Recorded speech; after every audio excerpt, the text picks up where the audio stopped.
بسم اللہ الرحمن الرحیم۔ السلام علیکم۔ یہ national audio library for the blind کی آواز ہے۔ یوم دفاع کے موقع پہ پیش خدمت ہے کتاب بدر سے باٹا پور تک، جنگ ستمبر 1965 کی ولولہ انگیز داستان۔ تحریر عنایت اللہ، آواز عنیزہ مصطفیٰ۔ اس کتاب کی تمام اقساط حاصل کرنے کے لیے ڈسکرپشن باکس میں دیے گئے پلے لسٹ کے لنک پر کلک کریں۔ شکریہ۔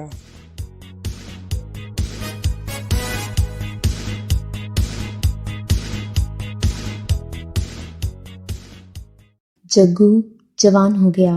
یہ کہانی مجھے پاک فوج کے ایک صوبے دار نے سنائی تھی اور کہا تھا کہ اس کا اور اس کے بیٹے کا نام شائع نہ کیا جائے۔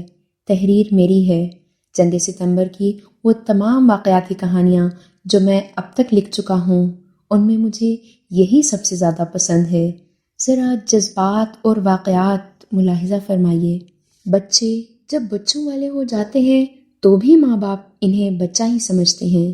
میرا بیٹا لیفٹیننٹ ہو گیا تھا، لیکن میری نظر میں وہ بچہ تھا جس کے متعلق میرا خیال تھا کہ جب تک میں ساتھ نہ ہوں گا وہ اچھی طرح چل بھی نہیں سکے گا۔ فوج میں افسر کو سر کہتے ہیں، لیکن میں اپنے لیفٹیننٹ بیٹے کو جگو کہا کرتا تھا۔ 4 بیٹیوں میں وہ میرا اکلوتا بیٹا تھا۔ وہ 1 سال کا تھا تو میری بیوی فوت ہو گئی۔ میں اس وقت حوالدار تھا۔ میری سب سے بڑی بیٹی 11 سال کی تھی۔ وہ بچے کو سنبھالنے کے قابل نہیں تھی۔ جنگ عظیم کے آخری دن تھے۔ میں نے اپنی پلٹن کے کمانڈنگ آفیسر سے عرض کی کہ میری بیوی مر گئی ہے اور بچے بہت چھوٹے ہیں، اس لیے مجھے ٹریننگ سینٹر میں بھیجا جائے تاکہ میں بچوں کو اپنے ساتھ رکھ سکوں۔ میری پلٹن برما میں لڑ رہی تھی۔ انگریز کمانڈنگ آفیسر نے مجھے فوراً ٹریننگ سینٹر میں بھیج دیا۔ وہاں مجھے فیملی کوارٹر مل گیا اور میں اپنے بچوں کو وہاں لے گیا۔ ننھا جگو ماں کے بغیر بہت روتا تھا۔ شروع میں تو وہ مجھے غیر سمجھ کر مجھ سے دور رہتا تھا۔ جب میں اسے ہر روز اٹھا کر چھاؤنی کے بازار لے جانے لگا تو 2-3 کھلونے بھی لے دیے تو وہ میرا دوست بن گیا۔ وہ میرا کھلونا تھا۔ میں دن بھر ان پڑھ اور اجڑ رنگروٹوں کے ساتھ جھک جھک کر تھکا ماندہ گھر آتا تھا تو جگو مجھے دیکھ کر پہلے تو زور سے ہنستا اور تالیاں پیٹتا تھا، پھر سرپٹ دوڑتا میری ٹانگوں کے ساتھ لپٹ جایا کرتا تھا۔ سارے دن کی تکان دور ہو جاتی تھی۔ اسے میرے ساتھ کھانا کھانے کی عادت ہو گئی تھی۔ میں اسے دودھ پلانے کی کوشش کرتا تھا، لیکن وہ میرے ساتھ روٹی کھایا کرتا تھا۔ ہر شام وہ میرے ساتھ بازار جایا کرتا تھا۔ میں اسے اٹھا کے لے جاتا تھا۔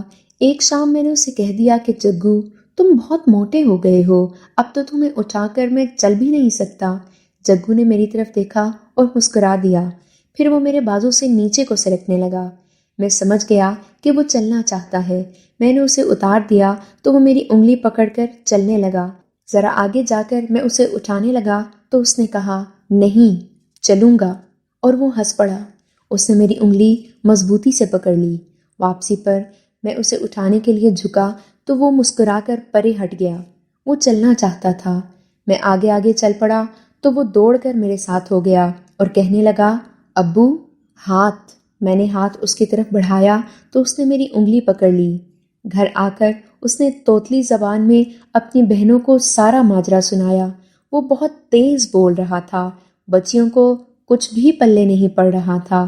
میں نے انہیں بتایا کہ یہ کہہ رہا ہے اب میں موٹا ہو گیا ہوں، ابو مجھے اٹھا نہیں سکتے۔ میں آج پیدل چلا تھا اور اب ہر روز ابو کا ہاتھ پکڑ کر پیدل چلوں گا۔ اس نے میرے ساتھ کھانا کھایا اور سو گیا۔ وہ سوتا میرے ساتھ تھا۔ میں جب اس کے پاس لیٹا تو اس نے سوتے میں میرا ہاتھ اپنے ہاتھ میں لے لیا۔ وہ شاید خواب میں میرا ہاتھ تھامے گھوم پھر رہا تھا۔ میں نے اس کے ہاتھ سے اپنا ہاتھ نہ چھڑایا۔ تھوڑی دیر بعد میری بھی آنکھ لگ گئی۔ ریوالی کے بگل بجے تو میں جاگ اٹھا۔ دیکھا کہ میرا ہاتھ ابھی تک جگو کے ہاتھ میں ہے۔ وہ گہری نیند سویا ہوا تھا۔ میں نے نہایت آہستہ سے اپنا ہاتھ اس کے ہاتھ سے چھڑایا تو وہ جاگ اٹھا۔ وہ اتنی جلدی جاگنے کا عادی نہیں تھا۔ میں نے اسے تھپکیاں دی کہ وہ سو جائے، لیکن وہ نہ سویا۔ میری بچیاں چھوٹی تھیں، اس لیے میں انہیں اتنی سویرے نہیں جگایا کرتا تھا۔ میں ان کے لیے پراٹھے اور چائے پکا دیا کرتا تھا اور پریڈ کے لیے جب کوارٹر سے نکلنے لگتا تھا تو انہیں جگایا کرتا تھا۔ جگو سب سے بعد میں جاگتا تھا اور بڑی بچی سے دودھ پلا دیا کرتی تھی۔ اس روز وہ میرے ساتھ جاگ اٹھا تو میں نے پہلے اسے دودھ پلایا، پھر ناشتہ تیار کیا۔ میں نے نہا کر ناشتہ کیا اور وردی پہن لی، تیار ہو کر بچوں کو ناشتے کے لیے جگایا، اور جب باہر نکلنے لگا تو جگو بھی میرے ساتھ چل پڑا۔ میں نے اسے روکا تو اس نے توتلی اور ٹوٹی پھوٹی زبان میں مجھے سمجھا دیا کہ وہ تھوڑی دور تک میرے ساتھ جانا چاہتا ہے۔ میں نے اسے ساتھ لے لیا تو اس نے میرا ہاتھ پکڑ لیا۔ راستے میں جانے کیا کیا باتیں سناتا اور پوچھتا رہا۔ 20-25 قدم دور جا کر میں نے اسے کہا کہ جگو بچے، تم اب گھر چلے جاؤ۔ وہ رک گیا، لیکن اس نے میرا ہاتھ نہ چھوڑا۔ میں نے اس کے سر پر ہاتھ پھیر کر کہا کہ جاؤ نا بیٹا، میں جلدی آ جاؤں گا۔ اس نے میرا ہاتھ چھوڑ دیا، میں چلا گیا۔ ذرا آگے جا کر پیچھے کو دیکھا تو وہ گھر کی طرف دوڑتا جا رہا تھا۔ شام کے وقت وہ مجھے بازار لے گیا۔ میں اسے اٹھا لینے کے لیے ایک بار جھکا تو وہ سکڑ گیا، کہنے لگا کہ چلوں گا۔ اس نے میرا ہاتھ پکڑ لیا اور بازار تک چلتا گیا۔ واپسی پر میں نے اسے اس کی مرضی کے خلاف اٹھا لیا۔ وہ بہت چھوٹا تھا، مجھے معلوم تھا کہ وہ تھک جائے گا۔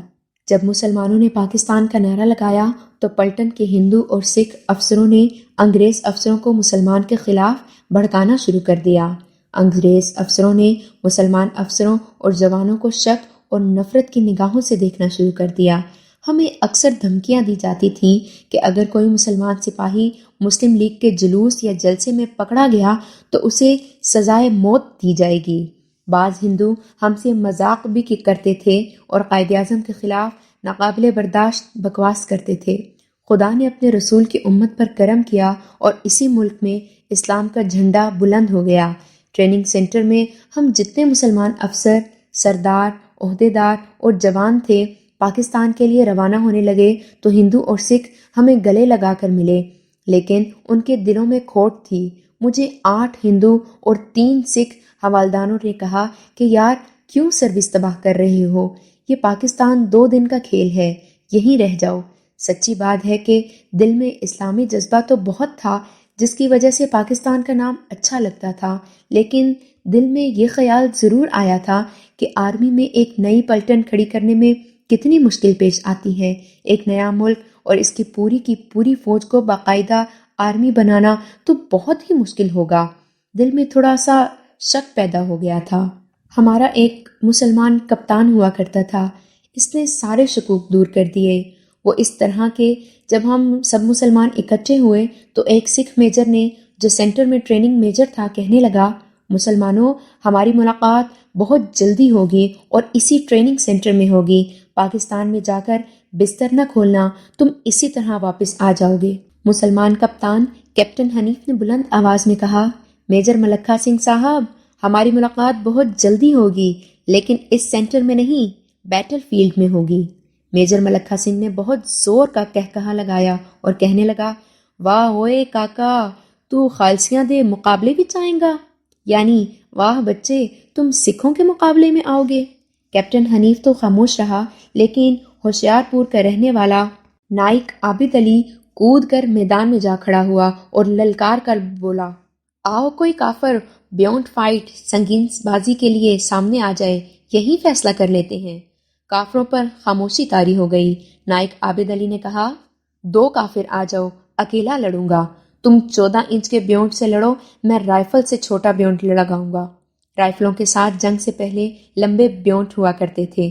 جنگ عظیم کے دوران بہت چھوٹے بیونڈ آ گئے تھے جو سلاخ کی قسم کے تھے۔ مسلمانوں نے نعرہ حیدری سے سینٹر کی بارکوں کو ہلا دیا۔ جب ہم ریلوے اسٹیشن کے لیے وہاں سے چل پڑے تو پیچھے سے ہمیں کئی آوازیں سنائی دیں، مسلمانوں فیلڈ میں ملاقات ہوگی۔ اس وقت میرا جگو 4.5 سال کا تھا۔ گاڑی میں میرے بچے میرے قریب بیٹھے ہوئے تھے۔ جگو کھڑکی سے باہر دیکھ رہا تھا اور اس نے عادت کے مطابق میرا ہاتھ پکڑ رکھا تھا۔ وہ اب بڑا ہو گیا تھا، پھر بھی اس کی یہ عادت پکی ہو گئی تھی کہ میرا ہاتھ پکڑ کر چلتا تھا اور میں پاس بیٹھوں تو میرے ہاتھ کو ہاتھ میں لے کر انگلی کو ایک دوسرے کے اوپر چڑھاتا رہتا تھا۔ میں نے گاڑی میں بیٹھے اسے بہت غور سے دیکھا اور سوچا کہ ہو سکتا ہے فیلڈ میں میری جگہ میرا جگو کافر سے ملاقات کرے۔ یہ خیال آتے ہی میں نے فیصلہ کر لیا کہ اسے اچھی تعلیم دلاؤں گا اور فوج میں کمیشن کے لیے بھیجوں گا۔ میں نے اس سے پوچھا، جگو فوج میں لیفٹیننٹ بنو گے؟ اس نے بغیر سوچے سمجھے جواب دیا، ہاں ابو، میں رفل چلاؤں گا، پستول چلاؤں گا، توپ چلاؤں گا، ٹینک چلاؤں گا، ہوائی جہاز چلاؤں گا۔ اور اسے کسی اور ہتھیار کا نام یاد نہ آیا تو کہنے لگا، اور میں 3 پہیوں کی سائیکل چلاؤں گا۔ پاکستان میں پہنچے تو ننہال والوں نے لکھا کہ بچوں کو ان کے پاس بھیج دوں، لیکن میں بچوں کو اپنے آپ سے جدا نہیں کرنا چاہتا تھا۔ ان معصوموں کی خاطر میں نے دوسری شادی کی نہیں سوچی تھی۔ عجیب بات یہ ہے کہ جب کبھی خیال آتا تھا کہ بچوں کو تھوڑے دنوں کے لیے گاؤں بھیج دوں تو فوراً یہ خیال بھی آ جاتا تھا کہ جگو ہاتھ کس کا پکڑ کر کھیلے گا۔ جگو کو اسکول میں داخل کرانے کا وقت آ گیا۔ وہ شوق سے داخل ہو گیا۔ میں اسے صبح اسکول تک چھوڑنے کے لیے نہیں جا سکتا تھا کیونکہ مجھے الگ صبح اپنی ڈیوٹی پر جانا ہوتا تھا۔ چھٹی کے وقت میں اسے اسکول سے لے آتا تھا اور وہ میرا ہاتھ پکڑ کر گھر تک آتا تھا۔ وقت گزرتا گیا، مجھے یہاں بھی ٹریننگ سینٹر میں بھیج دیا گیا۔ جگو نہ صرف پڑھنے میں تیز نکلا بلکہ کھیل کود میں بھی اپنا نام پیدا کرنے لگا۔ اس نے پرائمری جماعت پاس کر لی اور 5ویں جماعت میں پہنچ گیا۔ اس کی یہ عادت اور زیادہ پکی ہو گئی کہ میں اسے اسکول سے لانے کے لیے جاتا تو وہ میرا ہاتھ پکڑ کر گھر تک آتا۔ شام کو مجھے باہر ضرور لے جاتا اور میرا ہاتھ پکڑ کر چلتا۔ بلکہ میری بھی یہ عادت ہو گئی تھی کہ وہ میرا ہاتھ پکڑنا بھول جائے تو میں اس کا ہاتھ پکڑ لیتا تھا۔ میرے دل میں یہ خیال پکا ہو گیا تھا کہ جگو میرا ہاتھ پکڑے بغیر چل ہی نہیں سکتا۔ مجھے ترقی مل گئی اور میں نائب صوبے دار ہو گیا۔ اس وقت جگو 7ویں جماعت میں تھا۔ میں نے بڑی بچی کی شادی گاؤں میں برادری کے ایک گھرانے میں کر دی۔ دوسری بچیاں بھی اب بڑی ہو گئی تھیں۔ انہوں نے مل جل کر گھر کو اچھی طرح سنبھال رکھا تھا۔ پھر خدا نے مجھے وہ وقت دکھایا کہ میرے جگو نے میٹرک پاس کر لی۔ اس وقت تک وہ ہاکی کا نامور کھلاڑی بن چکا تھا۔ میں اس وقت پاکستان آرمی کی ایک پلٹن میں تھا۔ چھاؤنی میں ہماری بٹالین ہاکی ٹیم کسی یونٹ سے نہیں ہارتی تھی، لیکن ایک ٹینک ریجمنٹ کی ٹیم ہماری ٹیم کو ہمیشہ 1-2 گول سے شکست دے جاتی تھی۔ اس ٹیم کے فل بیک بہت سخت تھے، ہماری فارورڈ لائن کو ڈی تک پہنچنے ہی نہیں دیتے تھے۔ ایک اور میچ طے ہوا تو میں نے کمانڈنگ آفیسر سے اجازت لے کر اپنے جگو کو اپنی بٹالین ٹیم میں شامل کر دیا۔ وہ رائٹ فارورڈ کھیلا کرتا تھا۔ یہ دراصل غلط حرکت تھی۔ بٹالین ٹیم میں صرف بٹالین کے افسر اور جوان شامل ہو سکتے ہیں۔ جگو کا قد بد ایسا تھا کہ اسے نیا افسر یا ٹریننگ سینٹر سے آیا ہوا نیا سپاہی سمجھا جاتا تھا۔ ہماری بددیانتی کام کر گئی۔ ٹینک ریجمنٹ نے 2 گول کر دیے، لیکن جگو نے دونوں گول اتار کر میچ برابر کر دیا۔ دوسری ٹیم کو شک تک نہ ہوا کہ یہ لڑکا بٹالین کا افسر یا سپاہی نہیں ہے۔ ایک غلطی مجھ سے ہو گئی تھی، لیکن ٹینک ریجمنٹ والوں کی نظر نہ پڑی۔ غلطی یہ تھی کہ میچ ختم ہوتے ہی میں دوڑتا ہوا گراؤنڈ میں گیا اور جگو کو گلے لگا لیا۔ وہ میرے ساتھ گراؤنڈ سے باہر آیا تو مجھے بالکل خیال نہ رہا کہ حریف دیکھ رہے ہیں۔ جگو نے میرا ہاتھ پکڑ لیا اور وہ اس طرح میرا ہاتھ پکڑے گراؤنڈ سے باہر آیا جس طرح میرے ساتھ اسکول سے گھر یا گھر سے بازار جایا کرتا تھا۔ اگر ٹینک ریجمنٹ والے دیکھ لیتے تو ضرور شک کرتے کہ یہ لڑکا فوجی نہیں ہے۔ میں نے دوسری بیٹی کی بھی شادی کر دی۔ جگو کو کالج میں داخل کرا دیا۔ 3-4 مہینوں بعد میری پلٹن اس چھاؤنی سے کوچ کرنے لگی تو میں نے جگو کو ہاسٹل میں داخل کر دیا۔ یہ پہلا موقع تھا کہ وہ مجھ سے جدا ہوا۔ میں نے اس پر ظاہر تو نہ ہونے دیا، لیکن دل بہت ہی اداس ہوا۔ نئی چھاؤنی میں جا کر میں یہی سوچتا رہتا تھا کہ جگو میرا ہاتھ پکڑ کر چلنے کا عادی تھا، وہ اب کیسے چلتا پھرتا ہوگا؟ وہ شاید میرے سہارے کے بغیر اچھی طرح چل پھر لیتا ہوگا، لیکن میں اپنی عادت سے مجبور تھا۔ وہ گرمیوں کی چھٹیوں میں میرے پاس آ گیا، مجھے بہت خوشی ہوئی۔ میں شام کے وقت اس کے ساتھ چھاؤنی کے بازار ضرور جایا کرتا تھا اور وہ میرا ہاتھ پکڑ لیتا تھا۔ اس وقت مجھے وہ 2 سال کی عمر کا بچہ دکھائی دیتا تھا، لیکن باتیں ایسی کرتا تھا کہ مجھ سے زیادہ عمر کا معلوم ہوتا تھا۔ کشمیر کے متعلق اس کے خیالات پختہ تھے۔ جب اسے کوئی کہتا تھا کہ ہندوستانی کشمیری مسلمانوں پر بہت ظلم کر رہے ہیں تو جگو کے پاس یہی ایک جواب ہوتا تھا، انہیں ایسا ہی کرنا چاہیے۔ ہندوستانی ہندو ہیں اور کشمیری مسلمان ہیں. ہندو اور مسلمان ایک پلیٹ میں تو نہیں کھا سکتے. ہمیں لڑ کر کشمیری مسلمانوں کو آزاد کرانا ہے. ان پر ظلم کرنا ہندوؤں کا فرض ہے اور انہیں آزاد کرانا ہمارا فرض ہے. ایک روز مجھ سے پوچھنے لگا، ابو جان آپ کو معلوم ہے کہ گاندھی نے فلاں موقع پر کیا کہا تھا؟ مجھے معلوم نہیں تھا. اس نے مجھے ہندو لیڈروں کے وہ بیان سنائے جو وہ پاکستان بننے سے پہلے پاکستان کے خلاف دیتے رہے تھے. جگو کہنے لگا، پاکستان کی عمر 14 سال ہو گئی ہے مگر ہندو نے ابھی تک ہمارے وجود کو تسلیم نہیں کیا بلکہ وہ ہمیں اپنے وجود کا حصہ سمجھتا ہے. ابو جان آپ فوجی ہیں، یہ کام آپ کا ہے کہ ہندو کو سمجھائیں کہ پاکستان پاکستان ہے، ہندوستان نہیں ہے. جگو کی یہ باتیں مجھے بہت اچھی لگتی تھیں. اس کی چھٹیاں ختم ہو گئیں تو میں اسے گاڑی پر چڑھانے کے لیے اسٹیشن تک گیا.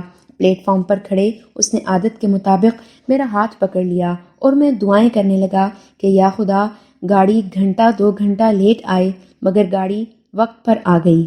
گاڑی میں سوار ہونے تک میرا ہاتھ اس کے ہاتھ میں رہا. جب گاڑی چلی تو اس نے کھڑکی سے ہاتھ باہر نکالا. میں نے اس کا ہاتھ پکڑ لیا اور گاڑی تیز ہونے تک ساتھ ساتھ چلتا رہا. پھر دور تک میں اس کا ہلتا ہوا ہاتھ دیکھتا رہا. میں نے جگو کا تعارف پلٹن کے افسروں کے ساتھ کرایا تھا. میں ریلوے اسٹیشن سے واپس آیا تو میرے کمپنی کمانڈر نے مجھے کہا، جگو جوان ہو گیا ہے، زیادہ پڑھا کر کیا کرو گے؟ اسے کمیشن کے لیے بھیج دو. میں نے ہنس کر کہا، صاحب وہ تو ابھی بچہ ہے. میجر صاحب نے سنجیدگی سے کہا، وہ تو بوڑھا ہونے تک آپ کے لیے بچہ رہے گا لیکن آپ نے دیکھا نہیں کہ وہ آپ سے زیادہ قد آور ہے، وہ جوان ہو گیا ہے. جگو دوسرے سال میں تھا تو پھر گرمیوں کی چھٹیوں میں میرے پاس آیا. دوسرے روز میں پریڈ وغیرہ کے بعد جگو کو دفتر لے گیا اور افسروں سے اس کی ملاقات کرائی. مجھے سب نے کہا کہ بیٹے کو فوج میں بھیج دو. تھوڑے دنوں بعد بھرتی دفتر میں کمیشن کے انتخاب کا ابتدائی امتحان تھا. میں اسے وہاں لے گیا، وہ پاس ہو گیا. پھر وہ آخری انتخاب میں بھی کامیاب ہو گیا اور وہ میرا جگو ٹریننگ کے لیے ملٹری اکیڈمی میں چلا گیا. میرے لیے اس سے بڑھ کر فخر کی اور کیا بات ہو سکتی تھی؟ وہ بہت خوش تھا. میں 6 مہینوں بعد اسے ملنے کاکول گیا. وہ دوڑتا ہوا مجھ تک پہنچا. باپ بیٹا بغل گیر ہو کر ملے. میں نے اس میں خاص تبدیلیاں دیکھیں. وہ جسمانی لحاظ سے اور دماغی لحاظ سے بھی بہت پھرتیلا ہو گیا تھا. ان دنوں انڈین آرمی چینیوں سے مار کھا کر بھاگی تھی. جگو نے کہا، ہندو ذرا دم لے لیں پھر انہیں ہم بھگائیں گے، ابھی تو بیچارے تھکے ہوئے ہوں گے. میں نے اس وقت اسے بتایا، جگو بیٹا تم اس وقت بہت چھوٹے تھے جب ہم ہندوستان سے یہاں آئے تھے. ہندوؤں اور سکھوں نے ہمیں کہا تھا کہ پاکستان 2 دن کا کھیل ہے. میں نے اسے کیپٹن حنیف اور نائک عابد علی کی باتیں بھی سنائی اور میجر ملکھا سنگھ کا کہا اور فقرہ بھی اسے سنایا. میں نے اسے یہ بھی بتایا کہ میں نے ہندوستان سے آتے وقت گاڑی میں اس کے متعلق کیا سوچا تھا. جگو نے ساری باتیں سنی اور کہنے لگا، میں خدا سے ڈرتا ہوں اس لیے تکبر کی بات نہیں کروں گا. ہندو کے ساتھ ہماری ملاقات ضرور ہوگی. جگو بہت بدل گیا تھا لیکن اس کی ایک عادت نہیں بدلی تھی، وہ یہ کہ جتنی دیر ہم اکٹھے بیٹھے رہے اس نے میرا ہاتھ اپنے ہاتھ میں لیے رکھا. بلکہ ایک بار جب میں کوئی بات کر رہا تھا تو اس نے میری انگلیوں کو ایک دوسری پر چڑھانا شروع کر دی. اس وقت جگو کیڈٹ نہیں 2 سال کا بچہ تھا. مجھ سے رہا نہ گیا. میں نے اس کی پیشانی چوم لی اور اس کے سر پر ہاتھ پھیرنے لگا. میں 4 دفعہ اسے کاکول ملنے گیا. اس کے انسٹرکٹروں سے بھی ملا. میں صوبیدار بن چکا تھا. ایک انسٹرکٹر نے مجھے کہا، صوبیدار کا بیٹا صوبیدار میجر ہوتا ہے، بہت تیز لڑکا ہے. میں جب بھی اسے ملنے گیا اس نے میرا ہاتھ ضرور ہی پکڑے رکھا. میں اب بوڑھا ہو چلا تھا. اب تو میں ضرورت محسوس کرنے لگا تھا کہ میرا بیٹا میرا ہاتھ تھام لے. مجھے اس کے سہارے کی ضرورت تھی. وہ دن میری زندگی کا مبارک دن ہے جب مجھے اطلاع ملی کہ جگو اکیڈمی سے کمیشن کے لیے ایک پلٹن میں چلا گیا ہے. وہ اب 2nd لیفٹیننٹ تھا. میں نے 4 روز کی چھٹی لی اور وردی میں اسے ملنے گیا. اسے وردی میں دیکھا. میں نے اسے سلیوٹ کیا تو وہ سنجیدہ ہو گیا. کہنے لگا، باپ بیٹے کو سلیوٹ نہیں کرتا، میں تو بچہ ہوں.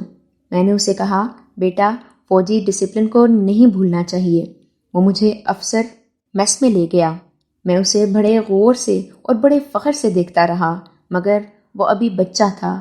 اس نے صوفے پر میرے قریب بیٹھ کر میرا ہاتھ پکڑ لیا اور ہم دونوں بہت دیر اسی حالت میں بیٹھے باتیں کرتے رہے۔ ایک ہی سال بعد ہندو نے ہمیں رن کچھ میں للکارا اور شکست کھائی، لیکن میری پلٹن تو وہاں نہ بھیجا گیا، نہ جگو کی پلٹن گئی۔ اتنی امید ضرور بن گئی کہ اب ہندو سے ملاقات جلدی ہوگی۔ پاکستان آرمی سرحدوں پر چوکس ہو گئی۔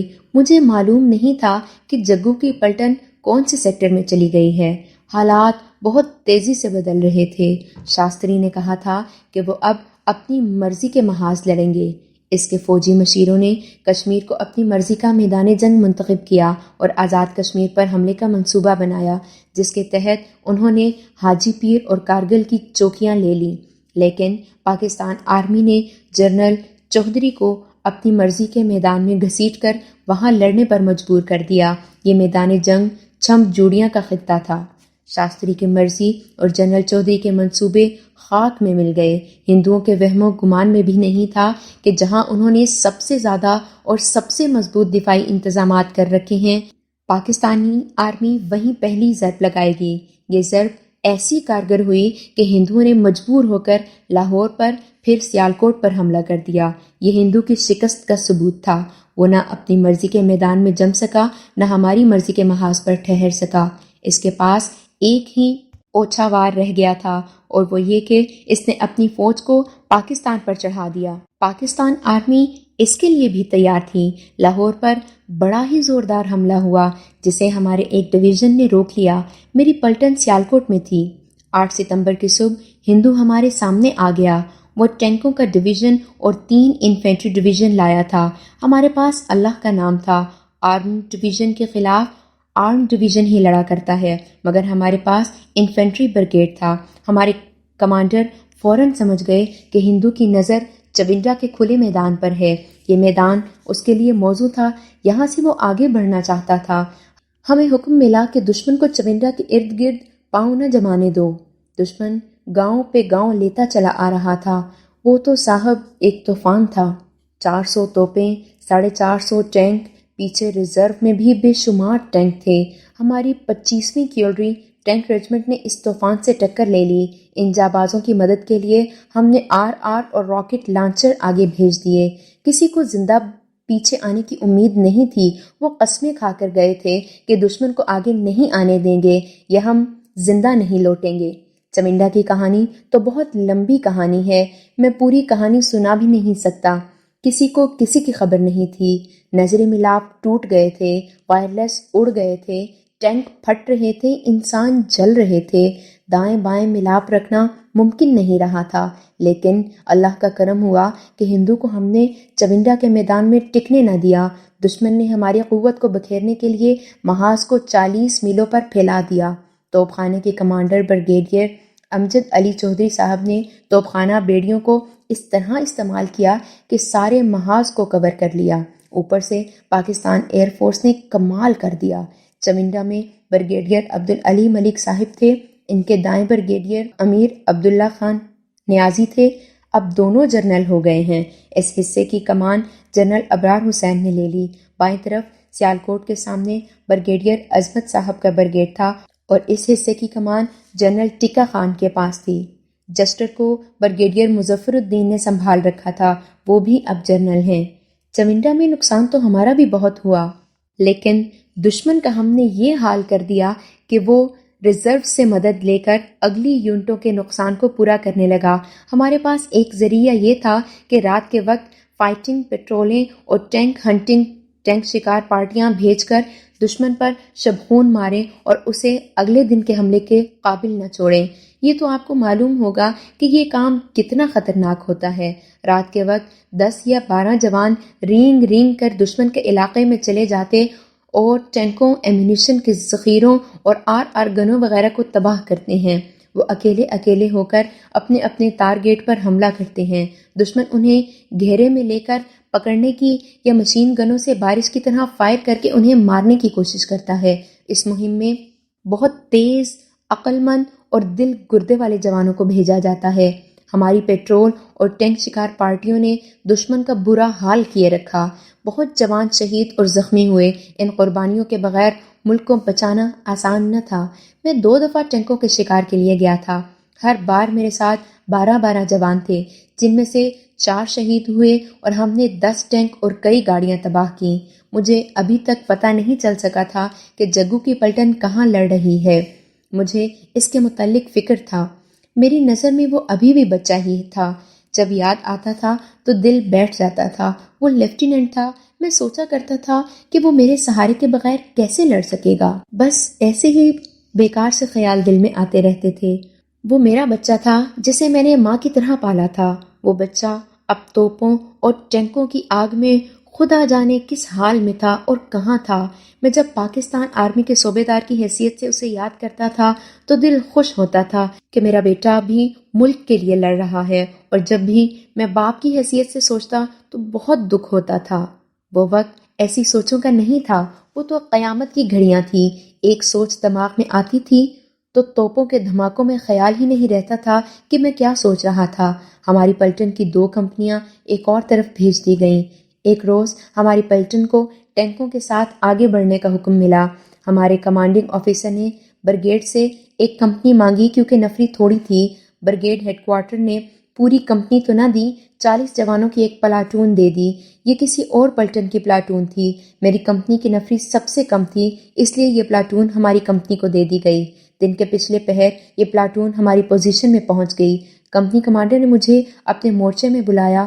میں گیا تو دور سے دیکھا کہ کمپنی کمانڈر کے ساتھ ایک اور افسر مورچے میں بیٹھا تھا جسے میں پہچان نہ سکا۔ قریب گیا تو کمپنی کمانڈر نے کہا، صوبیدار صاحب، یہ اٹیچ پلاٹون کے لیفٹیننٹ۔ میرے میجر صاحب ابھی بات پوری نہیں کر سکے تھے کہ میں نے زور سے کہا، جگو بیٹا۔ جگو کود کر اٹھا اور ابو جی کہہ کر مجھ سے لپٹ گیا۔ میرے کمپنی کمانڈر صاحب پلٹن میں نئے آئے تھے، اس لیے وہ جگو کو نہیں جانتے تھے۔ اگر جگو کی جگہ کوئی اور ہوتا تو میں کہتا کہ یہ پاکستان کا جنگجو جوان ہے۔ میں اس کے قد بد اور بھرے ہوئے چہرے پر بارود اور مٹی کی تہ جمی ہوئی دیکھ کر رائے دیتا کہ یہ تجربہ کار اور پختہ عمر کا افسر ہے، لیکن وہ میرا بیٹا تھا، جسے دیکھا تو ایسے لگا جیسے میرا گمشدہ بچہ خود ہی میرے پاس آ گیا ہو۔ میں نے اسے سر سے پاؤں تک دیکھا۔ اس کی وردی 1-2 جگہوں سے پھٹی ہوئی تھی، داڑھی بڑی ہوئی اور آنکھیں لال سرخ تھیں، لیکن جسم پر کہیں بھی زخم نظر نہ آیا۔ اس کا حال حلیہ بہت برا تھا، سب کا یہی حال تھا، لیکن اپنے بچے کو اس حال میں دیکھ کر میرے دل کو تھوڑی سی تکلیف ضرور ہوئی۔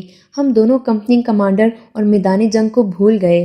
ہمارے اوپر سے دشمن کے توپ خانے کے گولے چیختے ہوئے گزر رہے تھے اور 200-400 گز پیچھے پھٹ رہے تھے۔ ادھر سے ہماری توپوں کے گولے جا رہے تھے۔ ہمارے سامنے ٹینکوں اور انفینٹری میں کوئی ایسی حرکت نہیں تھی۔ اس وقت توپ خانوں کی جنگ جاری تھی۔ ہم دونوں کھڑے تھے۔ جگو نے مجھے ہاتھ سے پکڑ کر مورچے میں بٹھا لیا۔ ہم نے جلدی جلدی ایک دوسرے کی خیر خیریت پوچھی۔ وہ باتوں کا وقت نہیں تھا۔ میں نے اپنے کمپنی کمانڈر سے کہا، سر معافی چاہتا ہوں، بیٹے سے اچانک ملاقات ہو گئی ہے۔ یہ میرا ایک ہی بچہ ہے، میرے لیے کیا حکم ہے سر؟ آج رات باپ بیٹے کا امتحان ہے۔ کمپنی کمانڈر نے جگو کے کندھے پر ہاتھ رکھ کر کہا، آج آپ دونوں پیٹرول اور ٹینک ہنٹنگ پارٹیاں لے کر جائیں گے۔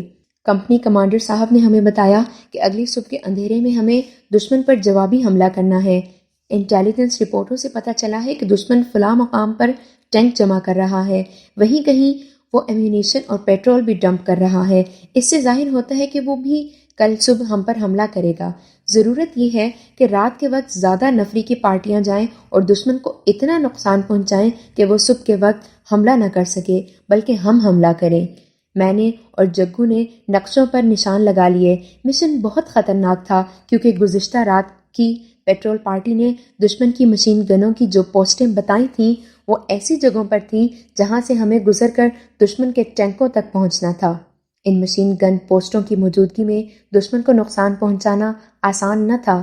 ان کے علاوہ دشمن نے بعض جگہوں پر ٹینک بھی ہل ڈاؤن پوزیشن میں رکھے ہوئے تھے جو رات کے وقت مشین گن سے فائر کرتے تھے۔ اس کا مطلب یہ تھا کہ دشمن کے ان ٹینکوں کو نقصان پہنچانا ممکن نہ تھا جو اس نے حملے کے لیے جمع کر رکھے تھے۔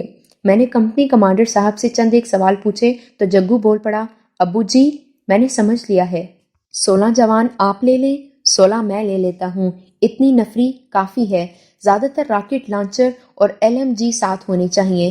ہر جوان کے پاس 2 گرنیڈ کافی ہیں۔ کمپنی کمانڈر نے کہا 4 گرنیڈ، اور اس طرح کی ضروری باتیں اور وقت طے کیا گیا۔ میں اپنی کمپنی سے 16 جوان منتخب کرنے کے لیے چلا گیا اور جگو اپنی پلاٹون سے جوانوں کو چننے کے لیے چلا گیا۔ میں نے نہایت تیز، چست اور راکٹ لانچر کے ماہر نشانہ باز چن لیے اور انہیں کہا کہ رات 9 بجے تک آرام کر لیں۔ اس وقت شام کے 5 بج رہے تھے۔ میرے دل میں یہ بھی آئی کہ کسی طرح کمپنی کمانڈر کو آمادہ کر لوں کہ جگو اس مہم میں نہ جائے، میں خود اس کے جوانوں کو بھی اپنی کمان میں لے لوں۔ مجھے اچھی طرح معلوم تھا کہ کتنے جوان زندہ واپس آ سکیں گے یا کوئی واپس آ بھی سکے گا یا نہیں۔ دشمن کے اس وقت تک ہمارے پیٹرول پارٹیوں کے ہاتھوں بہت نقصان اٹھا چکا تھا، اس لیے اس نے ٹینکوں کی حفاظت کا پورا بندوبست کر رکھا تھا۔ گزشتہ رات کی پارٹی نے بتایا تھا کہ ذرا سا کھٹکا ہو تو دشمن روشنی راؤنڈوں سے رات کو دن بنا دیتا ہے اور ہر طرف سے مشین گنیں اس طرح فائر کرتی ہیں کہ زمین کا کوئی چپا محفوظ نہیں رہتا۔ آج کی رات ہمیں دشمن کے اور اندر جانا تھا، جہاں گھیرے میں آ کر مارے یا پکڑے جانا لازمی تھا، مگر میں کمپنی کمانڈر کو ایسی بات کہہ نہیں سکتا تھا کیونکہ وہ شک کر سکتا تھا کہ میں اپنے بیٹے کو بچانا چاہتا ہوں۔ میں نے اتنی دعا ضرور مانگی کہ یا خدا، اگر میرے بیٹے کی زندگی ختم ہو رہی ہے تو اسے میری زندگی دے دے۔ رات 9:30 بجے میں اپنے 16 جوانوں کو ساتھ لیے بٹالین ہیڈ کوارٹر کے مورچے میں پہنچا۔ جگو اپنے 16 جوانوں سمیت پہنچ چکا تھا۔ پھیکی چاندنی تھی۔ میں نے جگو کے جوانوں کے ہتھیار دیکھے۔ اس وقت میرے دل میں یہی خیال تھا کہ جگو بے شک لیفٹیننٹ ہے لیکن بچہ ہے، اسے کیا معلوم کہ پیٹرولنگ کے لیے جانے سے پہلے ہتھیار کس طرح دیکھے جاتے ہیں۔ میں نے اس کے راکٹ لانچر والوں سے چند ایک ضروری باتیں پوچھیں اور انہیں ہدایات بھی دیں۔ معلوم ہوا کہ وہ سب 3-4 بار ٹینک ہنٹنگ پارٹیوں میں جا چکے ہیں۔ پھر میں نے جگو سے پوچھا، بیٹا تمہارے پاس کیا ہے؟ اس نے کہا، ابو جی ریوالور اور سٹین گن ہے، 4 گرینیڈ بھی ہیں، میں راکٹ لانچر بھی فائر کر سکتا ہوں۔ اس وقت اس کے لب و لہجے میں بچپن صاف محسوس ہو رہا تھا۔ اس نے بتایا کہ وہ پہلی بار اس مہم پر جا رہا ہے۔ اس وقت جگو میری نظر میں 2 سال کا بچہ بن گیا جو میرا ہاتھ پکڑے بغیر نہیں چل سکتا تھا۔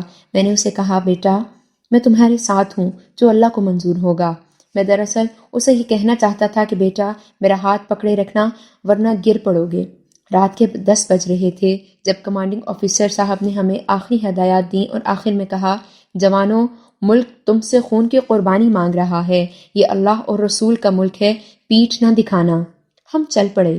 جگو میرے ساتھ ساتھ چلنے لگا۔ چلتے چلتے اس نے میرا ہاتھ پکڑ لیا۔ میرے دل پر بوجھ سا پڑ گیا۔ میں نے بڑی مشکل سے دل کو اس بوجھ سے آزاد کیا۔ میں سوچنے لگا کہ معلوم نہیں باپ بیٹے کو قربان کرنے جا رہا ہے یا بیٹا باپ کی قربانی دینے جا رہا ہے، اور یہ بھی ہو سکتا ہے کہ باپ بیٹا دونوں اللہ کے نام پر قربان ہو جائیں۔ جگو بھی شاید یہی کچھ سوچ رہا تھا۔ یہ اندازہ میں نے اس لیے کیا کہ وہ چپ تھا اور اچانک کہنے لگا، ابو جی ہمیں گھر کا تو کوئی غم نہیں، چاروں بہنیں اپنے اپنے گھر آباد ہو گئی ہیں، اب ہم دونوں اس دنیا میں نہ بھی رہیں تو کوئی فرق نہیں پڑے گا۔ وہ ہنس پڑا اور کہنے لگا، مرتے وقت بھی میں آپ کا ہاتھ پکڑے رکھوں گا، اگلے جہان اسی طرح ایک دوسرے کا ہاتھ پکڑ کے جائیں گے۔ اس کی ہنسی نے میرے دل کا سارا بوجھ اتار دیا۔ دشمن کا توپ خانہ آگ اگل رہا تھا۔ ہمارا توپ خانہ خاموش تھا۔ اسے چند ہی منٹ پہلے اس لیے خاموش کر دیا گیا تھا کہ ہم وہیں جا رہے تھے جہاں ہماری توپوں کے گولے پھٹ رہے تھے۔ دائیں بائیں دور دور تک محاذ زندہ اور سرگرم تھا۔ دھماکوں اور شعلوں کے سوا نہ کچھ سنائی دیتا تھا نہ کچھ نظر آتا تھا۔ ہماری پارٹیاں اس مقام پر پہنچ گئیں جہاں سے ہمیں بکھرنا اور دشمن پر شبخون مارنا تھا۔ جگو دونوں پارٹیوں کا کمانڈر تھا۔ آخری ہدایات دینا اس کا فرض تھا، لیکن یہ فرض میں نے ادا کیا۔ جگو برخوردار بچے کی طرح سنتا رہا۔ وہ بچہ ہی تو تھا۔ میں نے جوانوں سے آخری فقرہ یہ کہا، قید ہونے کا خطرہ ہو تو ہتھیار برباد کر دینا اور دشمن کو نام نمبر کے سوا کچھ نہ بتانا۔ جگو بول پڑا، جوانوں ہندو کی قید سے موت بہتر ہے، لڑتے ہوئے شہید ہو جانا، قید نہ ہونا۔ جگو مجھ سے جدا ہونے لگا تو اس نے میرے ہاتھ کو زور سے دبایا۔ میں نے اس کا ہاتھ پکڑ لیا اور کہا، جگو بیٹا، ہم کیوں نہ اکٹھے رہیں؟ وہ نہ مانا، کہنے لگا، الگ الگ ہو کر کوشش کریں گے کہ جوانوں کے ساتھ ملاپ رہے، اور ہمارے ساتھ چھوٹ گئے۔ جگو تھوڑی دور تک مجھے نظر آیا، پھر کماد کے جھلسے ہوئے کھیت کی اوٹ میں ہو گیا۔ میں نے 2 جوانوں کو اپنے ساتھ رکھا اور ایک طرف کو چلنے لگا۔ تمام جوان ہدایت کے مطابق جوڑی جوڑی ہو کر بکھر گئے تھے۔ جگو نے ایک راکٹ لانچر والے کو اپنے ساتھ رکھا تھا۔ نصف گھنٹے بعد مجھے گرینیڈ کا پہلا دھماکہ سنائی دیا۔ ہمارے ایک جوان نے دشمن کی ایک مشین گن پوسٹ کے قریب جا کر گرینیڈ پھینکا تھا۔ ہمارے راستے کی ایک رکاوٹ ختم ہو چکی تھی۔ اس کے ساتھ ہی ہر طرف سے روشنی راؤنڈ فائر ہونے لگے۔ زمین اور آسمان روشن ہو گئے۔ مجھے دشمن کی ایک اور مشین گن پوسٹ نظر آ رہی تھی جو 100 گز بھی دور نہیں تھی۔ 2 مشین گنوں سے نکلتے ہوئے شرارے مجھے صاف دکھائی دے رہے تھے۔ گولیاں ہمارے اوپر سے گزر رہی تھیں، گنوں کو گھما گھما کر فائر کر رہے تھے۔ ہم نہایت اچھی آڑ میں تھے، وہاں تک گرینیڈ نہیں پہنچ سکتا تھا۔ میرے پاس 2 جوان تھے جن کے پاس راکٹ لانچر تھا۔ انہوں نے مجھ سے پوچھے بغیر پوسٹ کا نشانہ لیا اور راکٹ فائر کر دیا جو ٹھکانے پر پڑا۔ پھر وہاں سے مجھے کوئی شرارہ نکلتا نظر نہ آیا۔ میں جوانوں کے ساتھ لیے آڑ سے اٹھا اور سرپٹ بھاگتا مشین گن پوسٹ کی آڑ میں جا لیٹا۔ سر سے 2-4 فٹ اوپر ہی سنسناتی ہوئی گولیاں گزر رہی تھی۔ مجھے دشمن کے روشنی راؤنڈوں کی روشنی میں ایک ٹینک کا ٹرٹ نظر آیا۔ اس کی مشین گن فائر کر رہی تھی۔ میرے ایک جوان نے راکٹ فائر کیا۔ جو ہی راکٹ نالی سے نکلا، ہم تینوں وہ آڑ چھوڑ کر جھکے جھکے بھاگے اور 10-15 گز دور جا لیٹے۔ ادھر ٹینک میں دھماکہ ہوا اور چند منٹوں بعد ٹینک کے اندر رکھا ہوا ایمونیشن پھٹا۔ اس دھماکے کی روشنی میں مجھے ٹینک کا کپولا ہوا میں اڑتا دکھائی دیا۔ یہ بات خاص طور پر یاد رکھیے کہ ہمارے جوانوں کی بہادری اور بے خوفی میں کوئی شک نہیں، لیکن فائلنگ پیٹرول یا کمانڈر جوانوں کے شبخون سے دشمن پر دہشت طاری ہو جاتی ہے۔ رات کی وجہ سے کسی کو معلوم نہیں ہوتا کہ حملہ آور کہاں ہیں اور کس وقت ان کا گرینیڈ یا راکٹ کا گولہ مورچے میں آ پڑے گا۔ دشمن یا تو دبک جاتا ہے یا اس میں بھگدڑ مچ جاتی ہے۔ اس کے جوان ہر طرح کے ہتھیاروں سے اندھا دھند فائر شروع کر دیتے ہیں جس سے بچنا مشکل ہوتا ہے۔ ہم نے ایسے ہی دہشت طاری کر دی تھی۔ دور پرے مجھے ایک دھماکہ سنائی دیا، پھر شعلے نظر آئے۔ ادھر جگو اور اس کے جوان مصروف تھے۔ تقریباً 1 گھنٹے بعد دشمن کے فائر سے صاف پتہ چل رہا تھا کہ اس کی کئی ایک مشین گنیں خاموش ہو چکی ہیں۔ اب رات گولیوں کی مسلسل باڑوں، راکٹ لانچروں کے گولے اور گرینیڈ پھٹنے کے دھماکوں سے دہل رہی تھی۔ ہم دشمن کے پہلو سے گزر کر عقب میں پہنچنے والے تھے۔ کئی جگہوں سے شعلے اٹھ رہے تھے۔ وہ شاید ٹرک اور ٹینک تھے۔ میں لیٹا ہوا تھا، اب تو اٹھنے کا سوال ہی پیدا نہیں ہوتا تھا۔ پوزیشن بدلنے کے لیے پیٹ یا کوہنیوں اور گھٹنوں کے بل رینگنا پڑتا تھا۔ 1000 گز دور مجھے آسمان جلتا ہوا دکھائی دے رہا تھا۔ ہمارے جوان ٹینکوں کے جھمگھٹے کو رینج میں لے چکے تھے۔ رات پوزیشنیں بدلتے اور فائر کرتے گزر گئی۔ 3 ٹینک تو صرف میرے 2 جوانوں نے تباہ کیے تھے۔ وقت دیکھا 3 بج رہے تھے۔ میں نے جوانوں کو واپسی کے لیے کہا۔ اس مہم میں واپسی بھی بڑی مشکل ہوتی ہے۔ خطرہ ہوتا ہے کہ دشمن نے گھیرے میں نہ لے لیا ہو۔ ایک ایک انچ کو پورے غور سے دیکھ کر پیچھے ہٹنا ہوتا ہے۔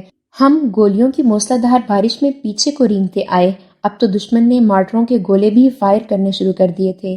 کئی گولے ہمارے قریب پھٹے اور ان کے ٹکڑے چیختے ہوئے ہمارے قریب سے گزر گئے۔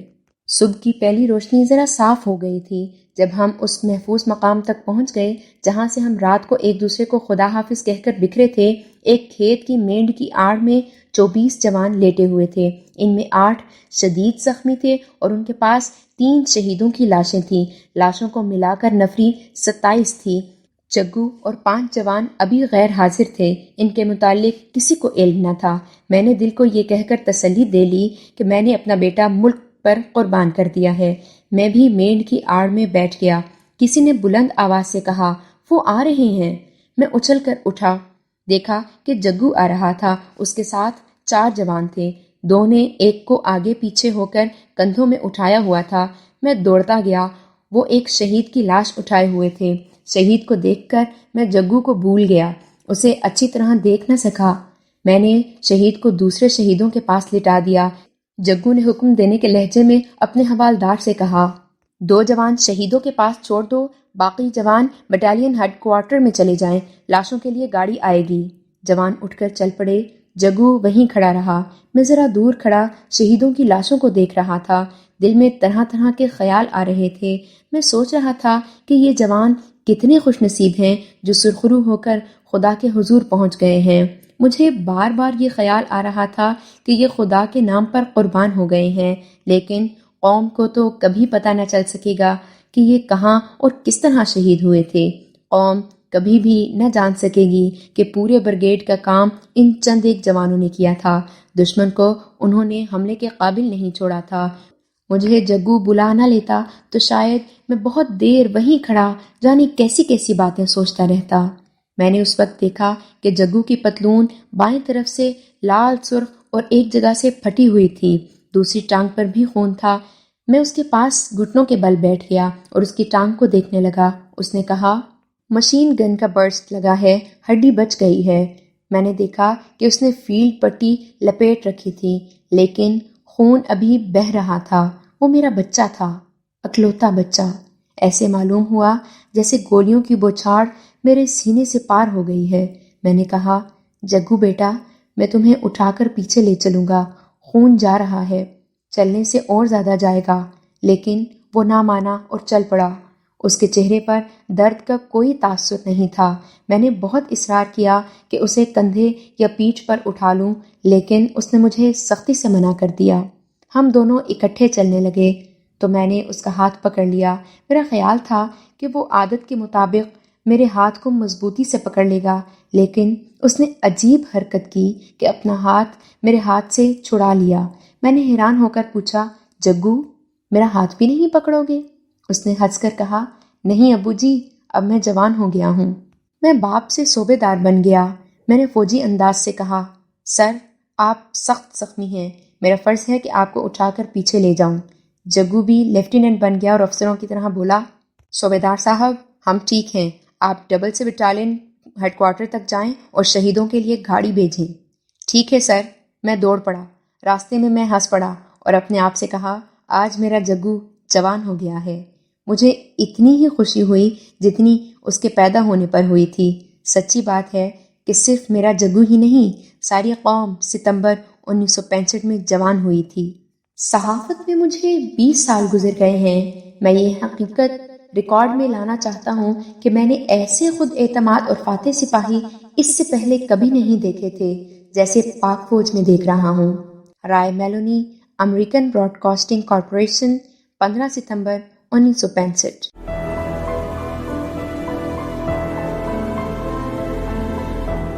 اگر آپ نے ہمارا چینل سبسکرائب نہیں کیا تو ابھی سبسکرائب کریں اور ساتھ ہی بیل آئیکن پر کلک کریں تاکہ ہماری نئی آنے والی بکس کی اپڈیٹس آپ کو ملتی رہیں۔ لائک کریں، شیئر کریں اور کمنٹس کر کے اپنی رائے کا اظہار کریں، اور یہ بھی بتائیں کہ آپ کو ہماری بکس کیسی لگتی ہیں۔ مزید معلومات اور ڈسکشن کے لیے ڈسکرپشن میں دیے گئے لنک پر کلک کر کے ہمارا واٹس ایپ گروپ جوائن کریں۔ شکریہ۔